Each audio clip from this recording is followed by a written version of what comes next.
Remember, Opryland USA is the official destination of NASCAR. For more information on Opryland, you can call 615-889-6611 or just on your computer at www.country.com.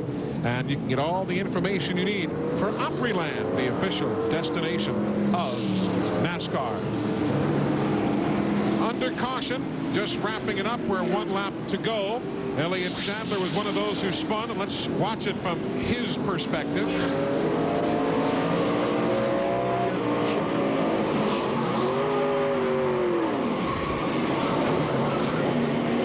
Does the 360 and off he goes, but he's had to use up some tires here early.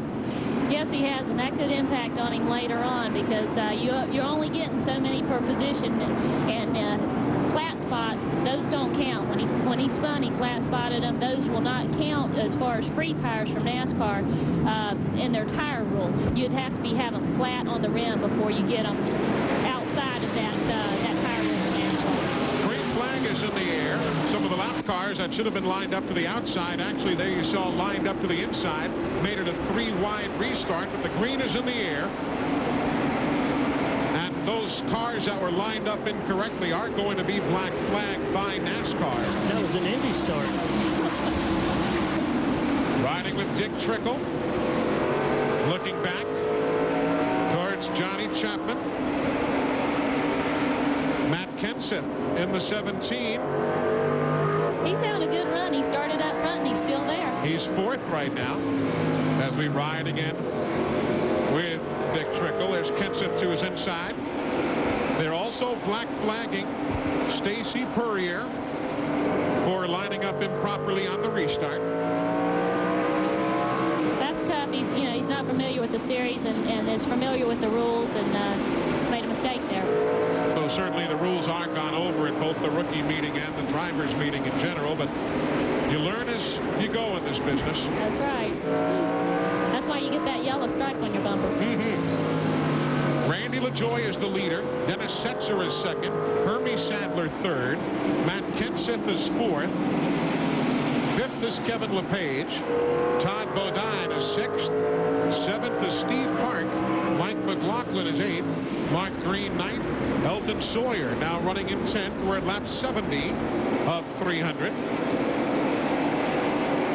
In 11th is Robert Presley, taking over from Jeff Fuller this week on the Sunoco team.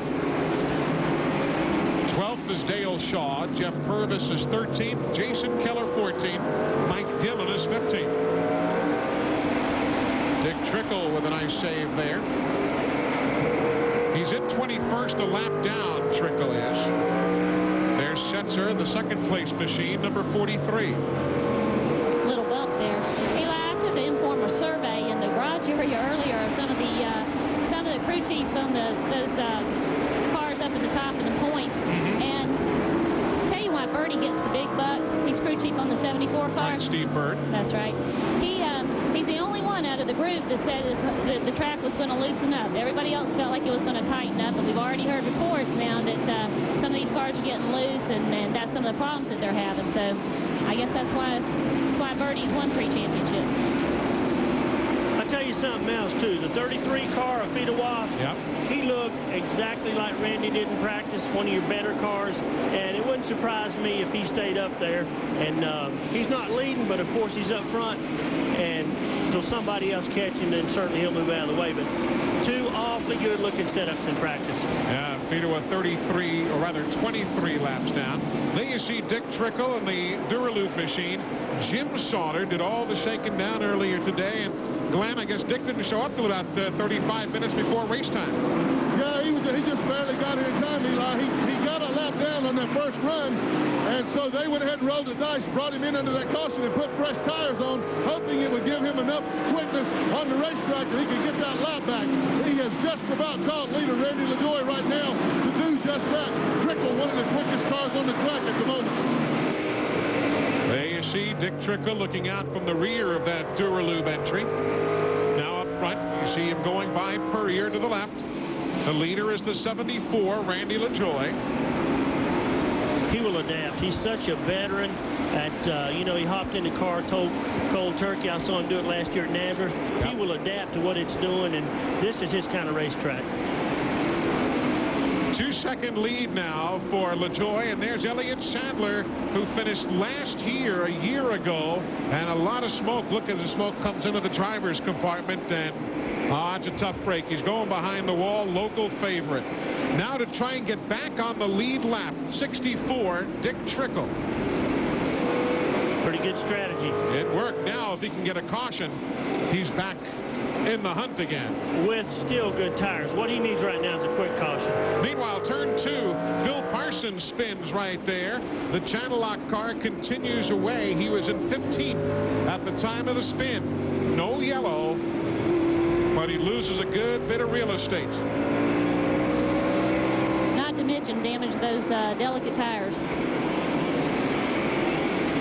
Meanwhile, everybody watching ongoing battles all around this racetrack as the lead now has Steve Park moving in closer as he takes second spot away from Dennis Setzer. Let's go to Glenn Jarrett. Well, guys, I'm watching some of these cars. They're really having a lot of problems right now. A lot of these cars are getting very, very loose. And as Barry said earlier, when they go down the bottom of the racetrack, it wears that rubber out in it a lot quicker. So it's going to be interesting to see how these guys can make these cars last. Meantime, Steve Park has just methodically picked his way up through the field, taking his time, making a pass when he can, trying to save those tires for later on. As we told you, they only get 2 per position under caution, so they are somewhat limited to what they can do with tires tonight. Steve Park currently leading the Rookie of the Year battle in NASCAR Busch Series competition. He has 5 top 5 finishes, that number 3 does this year. And if you're interested, the record for most rookie top 5 finishes is David Green. He had 6 of them in 1991. And here we are just halfway through the season. This is the first race of the second half. And already Steve Park is knocking on the door of that record of David Green's. It's a little bit of a surprise, Eli, that he's running as good as he is, but maybe that shows they ran a lot of laps in practice this afternoon, and maybe they were just working on a setup that wasn't going to be that good for qualifying early in the day.